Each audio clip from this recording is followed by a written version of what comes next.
Hello students of fifth standard.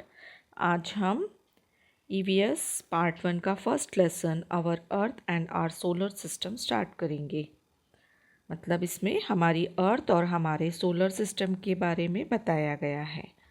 यदि मेरे इस चैनल में मेरा पढ़ाना आपको अच्छा लगता है तो आप इसे सब्सक्राइब कीजिए, लाइक कीजिए, कमेंट कीजिए और ज़्यादा से ज़्यादा इन वीडियोस को शेयर कीजिए ताकि बहुत सारे स्टूडेंट्स को इसका फ़ायदा मिल सके। चलिए अब हम लेसन स्टार्ट करते हैं। When we look up from an open ground we see the sky. हम सेकंड थर्ड स्टैंडर्ड से ही अर्थ और हमारे सोलर सिस्टम के बारे में थोड़ा थोड़ा पढ़ रहे थे। अभी हम यहाँ देखेंगे कि जैसे ही हम ओपन ग्राउंड से देखते हैं ना हमारे स्काई की तरफ, तो हमें बहुत सुंदर एक क्लीन स्काई दिखाई देता है। रात के समय में in a clear night sky we can see many stars. जब रात एकदम क्लीन होती है ना तो उस समय हमें स्काई में बहुत सारे स्टार्स दिखाई देते हैं। They are very far away from the earth, और वह अर्थ से बहुत दूर हैं। Some stars are prominent while some are tiny and faint. कुछ स्टार्स तो बहुत बड़े हैं और कुछ जो स्टार्स हैं वो बहुत छोटे और फैंट दिखाई देते हैं। स्टार्स के बारे में हम देखते हैं तो हमें पता है सन भी एक स्टार है। वह कितना बड़ा सा हमें दिखाई देता है और बहुत चमकीला। और कुछ स्टार्स जो रात में हमें दिखाई देते हैं वो बहुत छोटे होते हैं और बहुत फैंट से दिखाई देते हैं। If we look at them carefully, we find that many of them twinkle but some do not. कुछ स्टार्स तो हमें ट्विंकल करते दिखाई देते हैं, चमचमाते दिखाई देते हैं और कुछ नहीं चमकते, मतलब जो झिलमिलाते नहीं हैं। उनका लाइट तो हमें दिखाई देता है लेकिन वह स्थिर होता है। The sun and the moon are comparatively close to the earth. हमें पता है कि हमारी अर्थ से सन और मून बहुत क्लोज हैं। So we can see their round shapes clearly, और इसलिए उनके जो शेप है ना राउंड वो हमें एकदम क्लियरली दिखाई देते हैं। The sun, the moon, the stars, the planets etcetera are all known as heavenly bodies. इसी तरह सन, मून, स्टार और प्लैनेट्स जो हैं वो हेवनली बॉडीज़ माने जाते हैं। अब हम आगे देखेंगे। रात में जब हम स्काई को ऑब्ज़र्व करते हैं तो हमें क्या दिखाई देता है। Observe the sky on two clear nights, keeping a gap of about a week between them. Base your observation on the following points: the brightness of heavenly bodies, whether they twinkle, their color and size, changes in their positions. अब हम अगर daily हम जो तारों को देखें या stars को देखें तो कभी कभी हमें उनकी जगह भी बदलती हुई दिखाई देती है ना।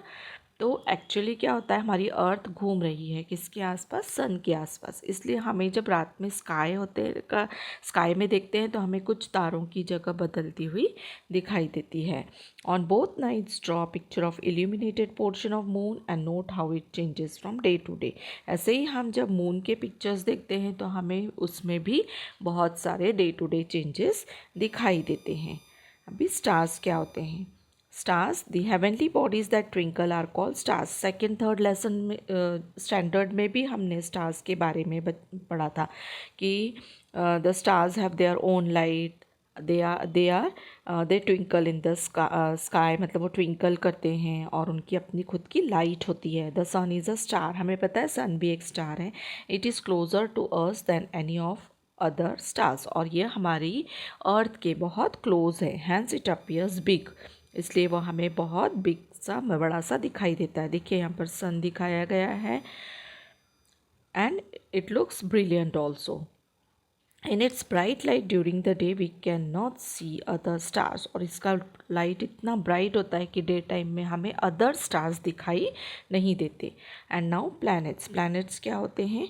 दी heavenly bodies that do not twinkle are called planets. Planets मतलब ग्रह। जो कुछ हेवनली बॉडीज़ जो होती हैं वो चमकती तो हैं लेकिन झिलमिलाती नहीं हैं, तो उन्हें हम क्या कहते हैं, प्लैनेट्स कहते हैं। Planets do not have their own lights, they get light from the stars. और ये हमें लाइटफुल तो दिखाई देते हैं, फुल ऑफ लाइट तो दिखाई देते हैं, लेकिन ये लाइट कहाँ से इन्हें लाइट कहाँ से मिलता है, इन्हें लाइट स्टार्स से मिलता है। Planets revolve around a star, और ये प्लैनेट्स जो होते हैं वो स्टार के आसपास घूमते रहते हैं। Even as they rotate around themselves, ये खुद के आसपास तो घूमते ही हैं, साथ ही साथ अपने पास के जो स्टार्स होते हैं उनके भी आसपास घूमते हैं। द सोलर सिस्टम, अभी सोलर सिस्टम क्या है वो देखेंगे। अवर अर्थ इज़ अ प्लैनेट, हमें पता है कि हमारी अर्थ क्या है, यह भी एक प्लैनेट है, यह भी एक ग्रह है। It gets its light from the sun, और हमारी अर्थ को लाइट कहाँ से मिलता है, सन से मिलता है। It moves around the sun, ये सन के आसपास घूमती है। Its movement around the sun is called the revolution of the earth, और यह जब सन के आसपास घूमती है, परिक्रमा करती है, तो उसे रिवॉल्यूशन कहा जाता है। Besides Earth, there are 7 other planets that revolve around the Sun. सन के अलावा 7 और भी planets हैं जो सन के आसपास आजू बाजू परिक्रमा करते हैं। they are कौन कौन से हैं वो? They are Mercury, Venus, Mars, Jupiter, Saturn, Uranus and Neptune. ये जो नाम है वह आपको याद कर लेने हैं। कौन कौन से planets हैं जो सन के आसपास घूमते हैं, सन के की परिक्रमा करते हैं। तो ये जो प्लैनेट्स हैं वह है mercury, Venus, Mars, Jupiter, Saturn, Uranus and Neptune. इसके अलावा हमारी अर्थ भी है जो सन के आसपास घूमती है, रिवॉल्व करती है। देखिए यहाँ पर एक फोटोग्राफ दिया है, अर्थ taken from a man made satellite. एक मैन मेड जो सैटेलाइट है उससे यह हमारी अर्थ का फोटोग्राफ लिया गया है। अभी यहाँ पर हम देखेंगे every planet in solar system revolve around the sun along a specific path. जो भी सोलर सिस्टम में प्लैनेट है वो अपने अपने पाथ में सन के आसपास घूमते रहते हैं। This path is known as their planets orbit, और इस पाथ पर अपनी अपनी जिस पाथ पर वो रिवॉल्व करते हैं, सन के आजू बाजू घूमते हैं, परिक्रमा करते हैं, उस पाथ को उनका ऑर्बिट कहा जाता है, प्लैनेट्स का ऑर्बिट कहा जाता है। The sun which is a star and the planets that around revolve around it are together called the solar system. और जो सन है, जो स्टार है, और प्लैनेट्स जो उसके आसपास घूम रहे हैं, इन सब को मिलाकर सोलर सिस्टम बनता है, और इसे ही सोलर सिस्टम कहा जाता है। So what is solar system? The sun which is a star and the planets that revolve around it are together called the solar system. Besides the planets, the solar system also includes various other heavenly bodies. और इन planets के अलावा solar system में कुछ other heavenly bodies भी होती हैं, वह हम अभी देखेंगे। Other heavenly bodies in the solar system, कौन कौन सी हेवनली बॉडीज़ है, अदर बॉडीज़ कौन कौन सी हैं वो हम देखेंगे। पहला है सैटेलाइट्स, जिन्हें हम उपग्रह भी बोलते हैं। Some heavenly bodies revolve around planets, कुछ ऐसी हेवनली बॉडीज़ होती हैं जो प्लैनेट्स के आसपास घूमती हैं। अभी तक हमने देखा कि प्लैनेट स्टार के आसपास घूमते हैं, और कुछ अब हम देख रहे हैं हेवनली बॉडीज़ जो प्लैनेट्स के आसपास घूमती हैं। दे आर कॉल्ड सैटेलाइट्स, उन्हें सैटेलाइट्स कहा जाता है या उपग्रह कहा जाता है। Satellites too get their light from the sun, और सैटेलाइट्स को भी कहाँ से लाइट मिलता है, सन से मिलता है। We see the moon at night, it revolves around the earth, hence it is called a satellite of the earth. जो हम रात में मून देखते हैं स्काई में, वो मून एक्चुअली अर्थ का सैटेलाइट है, और वह अर्थ के आसपास घूमता है, और इसीलिए उसे अर्थ का सैटेलाइट कहा जाता है, और इसे भी सन से ही लाइट मिलता है। Most of the planets in the solar system have satellites, बहुत सारे ऐसे प्लैनेट्स हैं सोलर सिस्टम में जिनके अपने सैटेलाइट्स हैं। The planets revolve around the sun along with their satellites. ये क्या करते हैं, कुछ प्लैनेट्स जो रहते हैं वो खुद भी रिवॉल्व करते हैं सन के आजू बाजू, और विथ देयर सैटेलाइट, और उनके सैटेलाइट्स भी उनके साथ घूमते हैं। नेक्स्ट है dwarf planet. There are some smaller heavenly bodies that revolve around the sun. कुछ हेवनली बॉडीज़ ऐसी होती हैं जो सन के आसपास परिक्रमा करती हैं, घूमती हैं। They are called dwarf planets, उन्हें ड्वार्फ प्लैनेट्स कहा जाता है। Of these the most well known is Pluto, इसमें से सबसे वेल नोन जो ड्वार्फ प्लैनेट्स है, प्लैनेट माना जाता है वो प्लूटो है। Dwarf planets revolve independently around the sun, ये इंडिपेंडेंटली ही सन के आसपास घूमते रहते हैं। They have an orbit of their own, और उनकी खुद की भी अपनी एक ऑर्बिट होती है। ऑर्बिट मतलब एक कक्षा या क्लास बोलते हैं, एक उनका पाथ होता है, उस पाथ को हम ऑर्बिट कहते हैं। नेक्स्ट है asteroids. Between the planets Mars and Jupiter, there is a band of numerous small heavenly bodies. Between the planets Mars and Jupiter, अभी मार्स और जुपिटर जो planet हैं उनके बीच में एक बैंड है, एक पट्टा है of numerous small heavenly bodies, जिसमें बहुत सारी छोटी छोटी स्मॉल हेवनली बॉडीज़ है। दे आर कॉल्ड एस्टेरॉइड्स, उन्हें एस्टेरॉइड्स कहा जाता है। जो मार्स और जुपिटर के बीच में एक जो बैंड है, जो एक पट्टा है, उसमें बहुत सारी स्मॉलर हेवनली बॉडीज़ हैं जिन्हें हम एस्टेरॉइड्स कहते हैं। Asteroids also revolve around the sun, और ये एस्टेरॉइड्स जो होते हैं वह भी सन के आसपास घूमते हैं।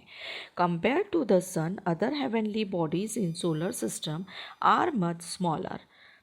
सन के अपेक्षा ये जितनी हेवनली बॉडीज़ है वह बहुत सोलर सिस्टम में बहुत छोटी हैं। The moon is closest to earth, और जो मून है वो हमारी अर्थ के बहुत नज़दीक है। That is why it appears to be so big although it is actually very much smaller than the sun. इसलिए अर्थ से हमको मून बहुत बड़ा दिखाई देता है क्योंकि वह अर्थ के बहुत करीब है, लेकिन वह सन से बहुत छोटा है। हम पूर्णिमा के दिन, फुल मून डे के दिन हम अक्सर देखते हैं हमें मून बहुत बड़ा दिखाई देता है। चतुर्थी के दिन भी हम देखते हैं मून हमें बहुत बड़ा दिखाई देता है। तो बड़ा क्यों दिखाई देता है? क्योंकि वह अर्थ के बहुत क्लोज है। A diagram of the solar system is given below. In it you see the sun in the center, the heavenly bodies that revolve around it and their orbits, the planets, satellites, dwarf planets and asteroids are all parts of the solar system. have इस solar system के parts कौन कौन से हैं? तो planets हैं, satellites हैं, dwarf planets हैं और asteroids हैं। ये सब solar system के part हैं। See here the picture of solar system is given. यहाँ पर पिक्चर दिया है हमें। सबसे बीच में सन है और हम यहाँ पे देख रहे हैं मर्क्यूरी, वीनस, अर्थ, मून और मार्स हैं, है ना। और ये कुछ एस्टेरॉइड्स भी हमें दिखाई दे रहे हैं वाइट वाइट वाइट पार्ट में, देखो छोटे छोटे छोटे। उसके अलावा हम अप साइड में देखेंगे, यहाँ जुपिटर है, सैटर्न है, यूरेनस, नेपच्यून और प्लूटो जो ड्वार्फ प्लैनेट है। So this is the solar system. और हमें यहाँ पे जो ब्लू ब्लू जो पाथ दिखाई दे रही है ना, गोल गोल गोल गोल पाथ, वह सब उनके ऑर्बिट हैं। ईच प्लैनेट्स के अपने अपने ऑर्बिट हैं, इसी ऑर्बिट पर वह घूमते हैं, है ना। नेक्स्ट हम देखेंगे फिर ग्रेविटी। यहाँ पे हम क्या देखेंगे? Gravity. All heavenly bodies exert a force of attraction or a pull on one another. This force is called the force of gravity. अब gravity क्या होती है यह भी हमें सेकेंड थर्ड स्टैंडर्ड से थोड़ा बहुत मालूम है कि अगर हम कोई भी चीज़ ऊपर की तरफ फेंकते हैं तो वह नीचे ज़मीन पर ही आती है, तो उसे हम ग्रेविटेशनल फोर्स कहते हैं। मतलब हमारी अर्थ में ग्रेविटी है जिसकी वजह से कोई भी वस्तु या चीज़ ऊपर न जाकर नीचे की तरफ आती है। तो यह जो ग्रेविटी है यह इन हेवनली बॉडीज़ पर काम करती है। All heavenly bodies exert a force of attraction और a pull on one another and this force is called the force of gravity. यानी ये जो हेवनली बॉडीज़ है उनमें फोर्स ऑफ अट्रैक्शन होता है ना, और पुल ऑन वन अनदर, या तो वो एक दूसरे को पुल करती हैं या फिर अट्रैक्ट करती हैं। ऐसी ग्रेविटी इज, ऐसी जो फोर्स होती है उसे ग्रेविटी कहते हैं। The sun exerts a gravitational pull on all planets whereas the tendency of the planet is to move away from the sun. Sun जो रहता है वो ग्रेविटेशनल पुल करता है किस पे? प्लैनेट्स पर, और planets is to move away from the sun, और कि ये सन के आज थोड़ी दूरी पर ही दूर दूर पर ही ये प्लैनेट उसके आसपास घूमते हैं। As a result of these two forces a planet keeps revolving around the sun at a fixed distance in a fixed orbit. In the same way satellites revolve around their planets.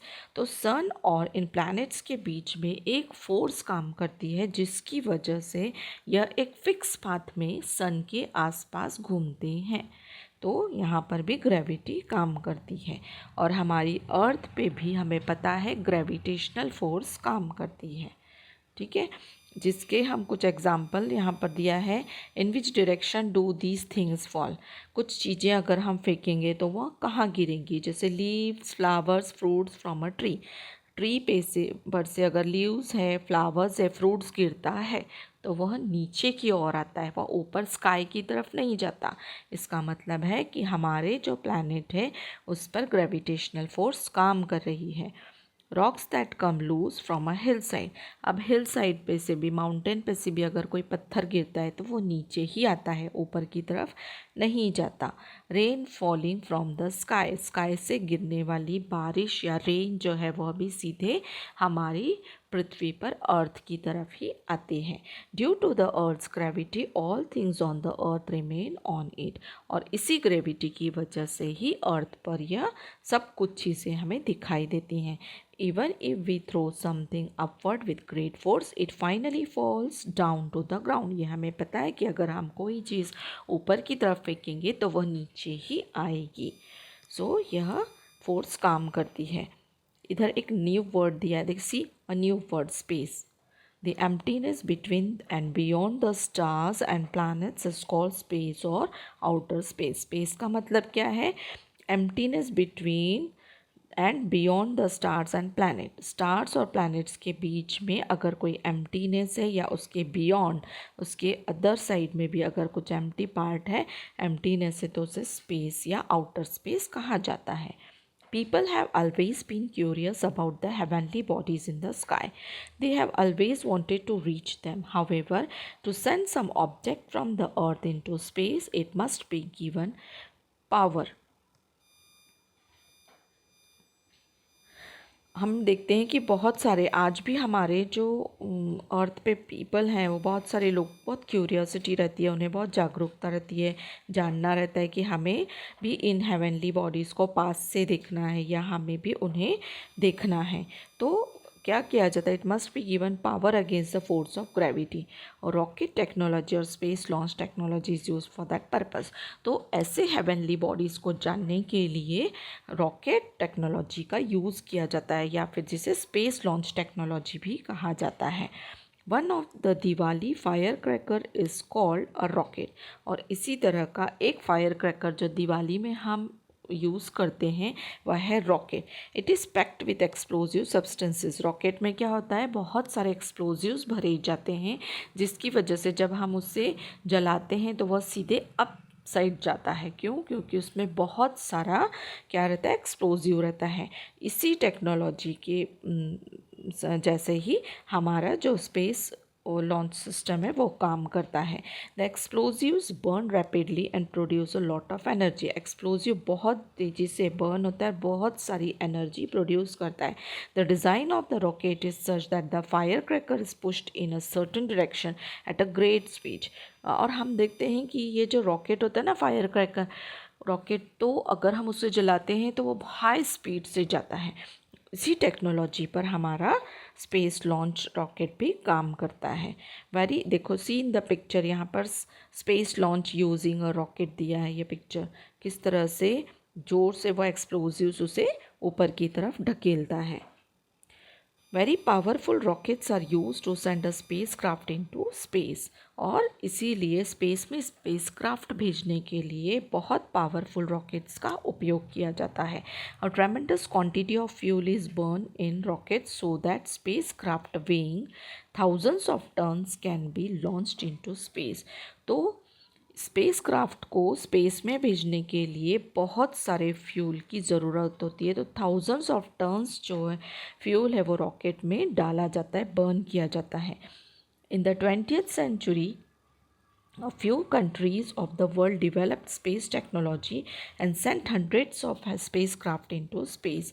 20th century में बहुत कुछ countries थे जिन्होंने space technology को develop किया और बहुत सारे हंड्रेड्स ऑफ स्पेसक्राफ्ट जो हैं स्पेस में भेजे। Our country is well known for the development of its space launch technology. और हमारी जो कंट्री है वह भी स्पेस लॉन्च टेक्नोलॉजी में बहुत आगे है। Some spacecraft remain in space, कुछ स्पेस क्राफ्ट स्पेस में ही छोड़ दिए जाते हैं। Some are brought back to earth, और कुछ को अर्थ पर वापस लाया जाता है। While some land on other planets और सैटेलाइट्स, और कुछ जो स्पेस क्राफ्ट होते हैं उन्हें लैंड किया जाता है दूसरे प्लैनेट्स या सैटेलाइट्स पर। In some mission scientist also travel in the space craft, और कुछ मिशंस में साइंटिस्ट भी स्पेस क्राफ्ट में जाते हैं। दे आर कॉल्ड एस्ट्रोनॉट, और उन्हें एस्ट्रोनॉट्स कहा जाता है। C Indian astronaut Rakesh Sharma became the first Indian astronaut to go into space in 1984। 1984 में इंडियन एस्ट्रोनॉट राकेश शर्मा जो थे वो फर्स्ट इंडियन एस्ट्रोनॉट थे जो स्पेस में गए थे। He spend 8 days on a space station for a joint mission of the ISRO and the Soviet Intercosmos. और सोवियत रूस और इसरो के जॉइंट मिशन में एक स्पेस क्राफ्ट वहाँ स्पेस में गया था जिसमें राकेश शर्मा गए थे। Seeing India from space he said that it look सारे जहाँ से अच्छा, और उन्होंने स्पेस से इंडिया को देखा था और कहा था कि सारे जहाँ से अच्छा। सी यहाँ पर हमें जो हमारे इंडिया का इसरो का जो कुछ स्पेस सेंटर है वहाँ के बारे में हमें बताया गया है। देखिए इंडिया स्पेस मिशंस कौन कौन से थे। पहला ये चंद्रायन हमें दिखाई दे रहा है पिक्चर में। On 22 October 2008 the Indian Space Research Organisation ISRO launched a spacecraft to the moon. The mission is known as Chandrayaan 1। ये चंद्रयान 1 2008 में भेजा गया था इसरो की तरफ से। See the picture is given here. Mangalyaan is another important Indian space mission. It is known as MOM or Mars Orbit Mission and it was launched on 5th November 2013। इसी तरह मंगलयान जो था वो और एक स्पेस मिशन था जो 5th नवंबर 2013 को किया गया था। It got established in an orbit around the planet Mars on 24 सितंबर 2014 और यह जाकर स्टैब्लिश हुआ मार्स की कक्षा में कब 24 सितंबर 2014 को। ISRO achieve this feet in its first attempt और इसरो को ये फर्स्ट अटैम्प्ट में ही ये वाली जो सक्सेस मिली हुई थी। Both this missions are unmanned और ये दोनों जो मिशन थे वो अनमैन्ड थे, मतलब इसमें कोई भी मैन या कोई भी पीपल नहीं था। That is there were no people on board this spacecraft, यानी इस स्पेस क्राफ्ट में कोई भी लोग नहीं गए थे। The objective of the mission is a deeper study of moon and Mars, और दोनों का मिशन जो था, चंद्रयान का मिशन था मून की स्टडी करना और मंगलयान का मिशन है मार्स की स्टडी करना। See the picture of Mangalyaan is also given here. और ये एक और है photograph of a region around India taken by Mangalyaan. Mangalyaan ने कुछ तस्वीरें ली हुई हैं, वो भी यहाँ पर दी हुई हैं। और हम इसी तरह हमें पता है कि हमारे कंट्री के जो थे कल्पना चावला और सुनीता विलियम्स, ये भी एस्ट्रोनॉट्स जो हैं वो इंडियन ओरिजिन से, मतलब इंडियंस थी, और इनके बारे में भी हम बहुत सारी जानकारी प्राप्त कर सकते हैं। इसी तरह मैनमेड सैटेलाइट्स दिया है। Manmade satellites provide useful information for agriculture. जो मैनमेड सैटेलाइट होते हैं उनसे हमें बहुत सारी इन्फॉर्मेशन मिलती है। किस किस बारे में? एग्रीकल्चर के बारे में, एनवायरनमेंट के बारे में, weather forecasting, making maps and searching for water and mineral wealth on the earth। खेती के बारे में, एनवायरनमेंट के बारे में, वेदर फोरकास्टिंग जो होती है उसके बारे में, मैप बनाने में इनका यूज़ होता है। Searching for water and mineral wealth on the earth, earth पर वाटर और मिनरल वेल्थ कहाँ कहाँ है वह सब सर्च करने में ये मैनमेड सैटेलाइट्स हमें हेल्प करते हैं। They are also used for telecommunication. इसी तरह टेलीकम्युनिकेशन के लिए भी ये यूज़ होते हैं। They are put into orbit around the earth. They can remain in space for many years, और वह बहुत समय तक स्पेस में रह सकते हैं। Always remember, space scientists have not yet been able to find a single other planet which has life on it. अभी तक किसी भी साइंटिस्ट को यह सफलता नहीं मिली है यह देखने में कि किसी और प्लैनेट पे भी लाइफ है। ऐसे किसी प्लैनेट पे अभी तक नहीं मिला है। Therefore our earth is an invaluable planet, इसलिए हमारी अर्थ इनवैल्यूएबल प्लैनेट है। The degradation of its environment for any reason will be a threat to the existence of life itself. और इसलिए हमें हमारे अर्थ का बहुत ध्यान रखना चाहिए, उसे किसी तरह की हानि नहीं पहुंचाना चाहिए। हमने क्या क्या पढ़ा? What we have learn, the sun is a star. Sun क्या है? स्टार है। All other bodies in the solar system get light from the sun. और जितने भी बॉडीज़ हैं सोलर सिस्टम के, उन्हें लाइट सन से ही मिलता है। The sun and the planets, they are satellites, dwarf planets and asteroids that revolve around the sun are together called the solar system. हमने यह भी देखा कि सोलर सिस्टम किसे कहा जाता है? सन और उसके जो प्लैनेट्स हैं, उनके सैटेलाइट्स हैं, ड्रॉप प्लैनेट्स हैं, एस्टेरॉइड्स हैं, जो सन के आसपास घूमते हैं, इन सब को मिलाकर सोलर सिस्टम बनता है। Things on the earth remain on it due to the force of gravity. Earth पे जो कुछ भी आज टिका हुआ है वो सिर्फ उसकी फोर्स ऑफ ग्रेविटी की वजह से। To travel in space, the Earth's gravitational force has to be overcome. Rocket technology helps us to do that. और स्पेस को ट्रैवल करने के लिए हमें अर्थ की ग्रेविटेशनल फोर्स के अगेंस्ट में हमें रॉकेट टेक्नोलॉजी की हेल्प लेनी पड़ती है। क्यों? स्पेस की स्टडी करने के लिए। So this is your lesson, and now in next video I will give you it's question answer. So if you like my channel, आपको मेरा पढ़ाना अच्छा लगता है तो प्लीज़ मेरे इस चैनल को सब्सक्राइब कीजिए, लाइक कीजिए, कमेंट कीजिए और ज़्यादा से ज़्यादा बच्चों को इसे शेयर कीजिए ताकि उन सबका फ़ायदा हो सके।